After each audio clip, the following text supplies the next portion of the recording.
Welcome back to Don't Press Play, the podcast where I press play on the films that you think you hate, but maybe, just maybe, you're wrong. I'm your host, Alex, and today's episode is a personal one.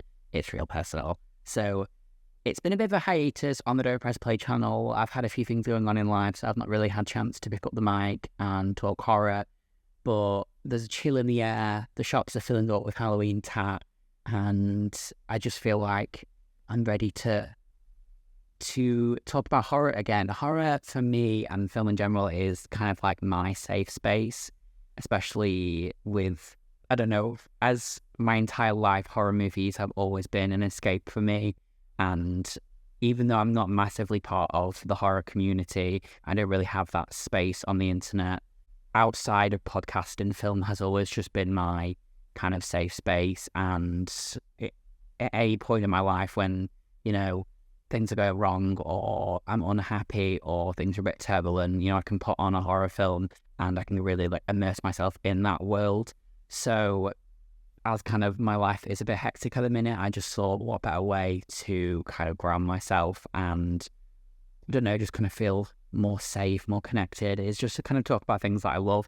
And obviously one of the things that I love is the Blair Witch. But today we're talking about a film that for years people have told me was garbage, a sequel that got dragged through the mud, and a movie that I once myself ignored, but not anymore. Today, we're giving Blair Witch 2, Book of Shadows, its flowers. What we're going to do is I'm going to roll the trailers, and I'm going to see you on the other side.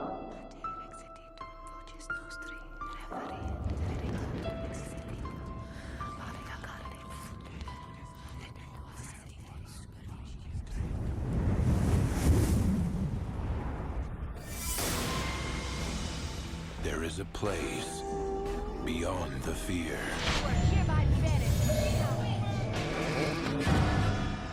There is a history. The search continues behind the legend. And there is a power beneath the evil. I heard voices in my head. Is it the Blair Witch, Mr. Farr? Mr. Farr! Police have arrested 17-year-old Jeff Patterson. Drove him to evil. Released yesterday from sheltered planet. Blair Witch Tours. Run by rehabilitated juvenile Jeff Patterson.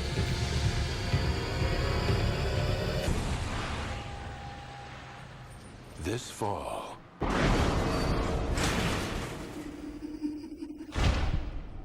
the truth will finally be uncovered.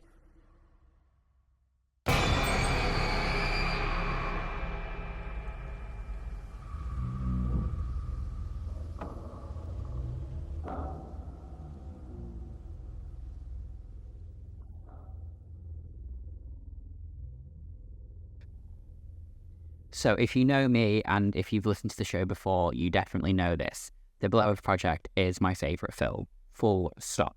It's perfect. It's not just a horror movie to me, it's a love letter to film students. It's the reason I'm studying film, it's the reason I picked up a camera and started caring about how stories are told. I could and I have talked for hours about how much I appreciate every shaky shot, every moment of silence, every panic attack in that movie. The layers, the commitments to the bit, the way it redefined what horror films could feel like. Now, there isn't enough time in the world for me to explain how much that film means to me, but here's the twist in my story. For the longest time, I didn't care about the sequel. The Blair Witch sequel to me has always been kind of like a dirty speck on what is like the polished mythology of Blair Witch. And the Blair Witch Project as a film on its own, to me, it's like Christmas Day. It's an event when I put that film on. It's not a film that I will sit and watch time after time again. Even though it's my favourite film, it's kind of a film that I leave for like special occasions. If I put the Blair Witch on and it's, an event. Whereas the sequels, I've kind of learned to love and appreciate, and it's a way that I can kind of still feel connected to that world without kind of spoiling the Blair Witch Project, because you're kind of still in the world without kind of going through the same story over and over and over again. And that doesn't discredit the rewatchability of Blair Witch. It's just kind of the way my mind works, is like, I don't want to get sick of it because this is something that I love so much that I'm only going to put on special occasions and things like that. But yeah, so like a lot of people, my first experience with Book of Shadows was not great. I didn't see it in theaters. I was weird. I wasn't even born. I wasn't counting down days to its release because, again, I was a fetus. But I did find a DVD copy in a pound shop, and it was one of those, so it's too cheap kind of not to buy. And then I think I lost that copy and then got another copy from like eBay or something. As I was kind of building my Blair Witch collection, because I do see myself as kind of like a Blair Witch historian. I got tons of Blair Witch merchandise, books, you know, the spin-off novels, thousands of, not thousands, but like lots of different copies of Blair Witch, VHS. And then I kind of dabbled into like the sequels and started collecting those kind of things. And then I just thought, well, you know, and then the first time I watched it, I really didn't get it. I really thought like, this was awful. How dare you touch Blair Witch? You know, that kind of like elitist film vibe that you can get when it comes to certain films. I think that there's a lot of that in the horror genre. Like, especially the people who are like really into like your classic horrors, they wouldn't even like touch Blair Witch with a 10-foot pole, let alone like Blair Witch 2 Book of Shadows. So I don't know, kind of growing up in film, and it was just kind of like not giving Blair Witch 2 a time of date really. Whereas now I've been able to rewatch it post kind of Blair Witch obsession, and I think a lot of the time when people watch Blair Witch 2, they expect the Blair Witch Project Part 2, more found footage, more shaky cameras, more is this real or not vibes. But this movie isn't that, and it's never tried to be that. Fast forward a few years and I'm deep into my Blair Witch obsession, and I've seen every behind-the-scenes documentary, I've read every fan theory, and I've analysed the Blair Witch Project like it's a film school dissertation. And that's when I did something important. I went back and I pressed play on Blair Witch Book of Shadows again. This time it clicked, and oh my god, this film was perfect. This is the only way that you could do a Blair Witch sequel, because here's the thing. When a film like Blair Witch Project that's so grounded in this is real footage, this happens, you can't do that again. You can't recapture that lightning in a bottle. The found footage angle was done, over, finished, the genie is completely out of the bottle, and the Blair Witch Project then is your focal point for whatever else comes next. You can't then reopen that world, because it's done. That film starts and ends, and the film is completely done. It is a tape sealed shut, hidden under Rustin Parr's house. You try to reopen it and you get a Blair Witch 2016 scenario, which is, well, it's just the same film, but just not as good. So what do?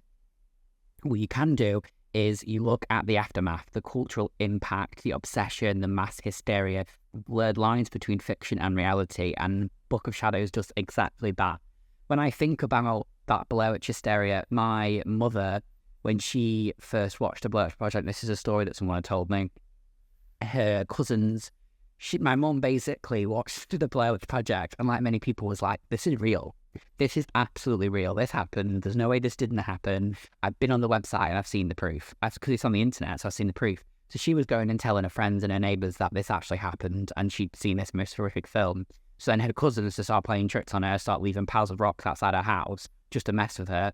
That's just, if that doesn't sort of why I'm so such Blair Witch, I'll never know. But it's that hysteria that the Blair Witch 2 thinks, hang on, there's something here, and there is something there. And this film is just meta before meta was ever cool. So right, let's break it down. So, Book of Shadows isn't trying to continue the story of the Blair Witch. It's telling the story of us, the fans, the media, the people who became obsessed with the film and couldn't separate the movie from reality. It's not about witch hunting people. It's about what happens to people when they start believing the hype, the paranoia, and that collective obsession. It's a film about the impact of a cultural phenomenon. And let's just say, this came out before you had YouTube essayists dissecting horror films for 3 hours, before Reddit deep dives, before TikTok sleuths turned everything into a true crime mystery. This movie walked so the internet rabbit holes could run.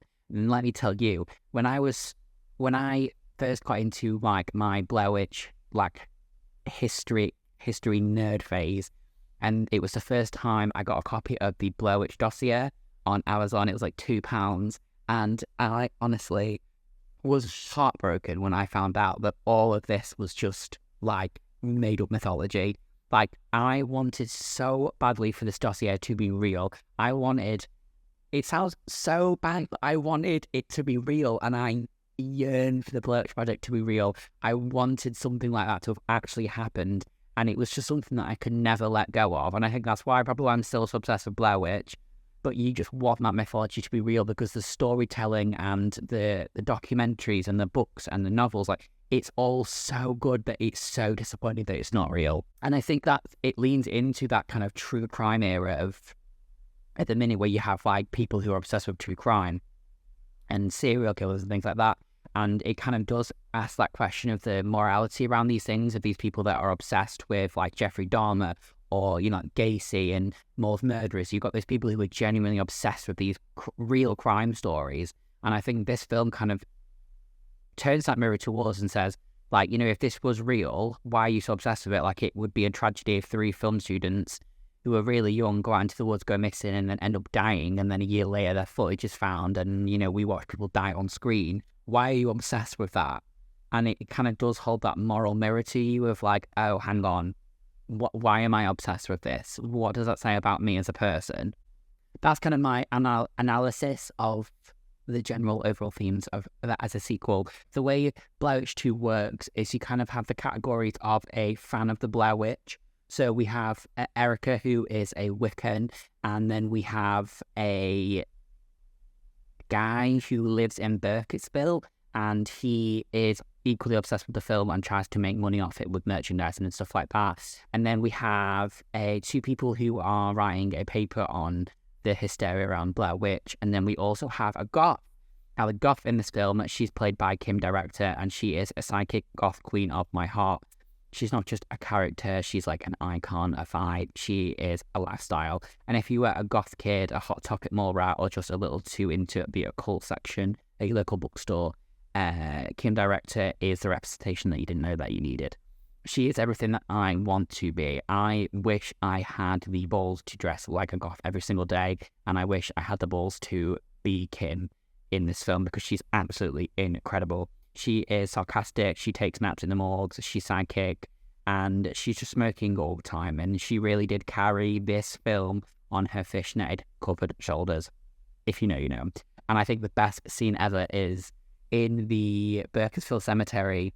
She is laid on Ellie Treacle's gravestone, and they're all like, you need to get up. And she's like, I'm trying to find the energy. And they're like, oh, I'm the ghost. You know, to stand up. I've been on the road for 12 hours. She's a fucking icon. Absolutely love you, Kim Director. Love you so much. Now, I think a lot of the problem with this film is that it's obviously not a perfect film by any means. And obviously there was a lot of, I think, studio interference with this film. I think the director originally wanted to make a psychological thriller, like a slow burn descent into group hysteria. But the studios really panicked, and they wanted this kind of like 90s grunge, like Marilyn Manson over the tiles and glitchy. Like, they really wanted to kind of keep that. They wanted to keep the fan footage vibe, but they wanted to ham it up and just kind of, I just don't think they knew the Blair Witch vibe. And I think the people who love Blair Witch, what they would stay for. And I don't necessarily think they wouldn't stay for this, because I think we've seen now is it does have quite a big cult following. But I think you can kind of still feel the original vision of the film clawing its way through as you watch it. But obviously, it's no surprise that the studio can watch it and absolutely trash things. And it's kind of a push and pull between studio horror movie and meta commentary on media hysteria. And there's a tension in the movie that kind of you can definitely feel. And it feels like the actual story is glitching out, because you can't really tell where the direction is going. But if you can read between the lines, I promise you guys, there is a really interesting story there. You just kind of have to pretend that mum and dad aren't fine while you're playing on the Wii in a living room. It's kind of that vibe, honestly. And I think as well, they tried to do a bit too much with all of this. So I've got a copy of the DVD with me now, and there's a whole thing about the secrets of Espera. And it's like a game on the DVD where you have to kind of like pick out where the Blair Witch figures are. And it's stuff like that, which I completely get, but equally, they're trying to do too much. I think if they'd have simpled this down a lot more, the payoff would have been a lot better than what we got. So, this is my hot take. Book of Shadows isn't a bad sequel. It's a misunderstood sequel. I think that people weren't ready for a horror movie that was less about a witch and more about the audience. It was less about jump scares and more about a psychological aftermath of mass obsession. And when I tell people that The Blair Witch Project is my favourite film, they usually 9 times out of 10 go, oh, I watched that film, it was boring, I didn't even see a witch. And then you watch Blair Witch 2 and there's still no witch. It kind of... But this is my public announcement. You're never going to see a witch. The Blair Witch Project, The Blair Witch, you're never going to see a witch. So if you want to go and see a film about a witch, go and watch Harry Potter or something, because this is not the film for you. Yes, it's called The Blair Witch Project, but it's about her spirit, her soul, which is in the grass, in the trees. She is the woods. She is the forest. So I'm really sorry to piss on your dreams, girls, but if you want to see a film about a witch, do not watch The Blair Witch, because that's not what it's about. You missed the whole point. Anyway, I'm getting annoyed now. This film dared to do something different, and it didn't rehash the formula. It expands the universe by looking at the real-world impact of the original, and that is not how you do a sequel. And if that's not how you do a sequel, I don't know what is. So, should you press play? Absolutely. But here's the caveat. You need to go into Book of Shadows understanding that it's not a found footage film. It's not even a traditional horror movie. It's a commentary piece, a psychological trip, and it's a time capsule of early 2000s media culture. If you're a fan of The Blair Witch Project, this film is for you. And if you're someone who's fascinated by how media blurs lines into... And if you're someone who's fascinated by how media blurs into reality, this film's also for you. And if you're a goth girl, this film has been waiting for you. So, that's it. That's my case for Blair Witch 2, Book of Shadows. Is it flawed? Sure. Did the studio meddle? Definitely. But is it smart, ambitious, ahead of its time sequel that deserves way more respect than it gets? Absolutely. So, to all the girls who get it, you know who you are. Press play. And to everyone else, maybe it's time you caught up. I'm Alex, and this is Don't Press Play. And sometimes you need to press play on the films you thought you hated, because you might just have found your new favourite cult classic. Catch you next time.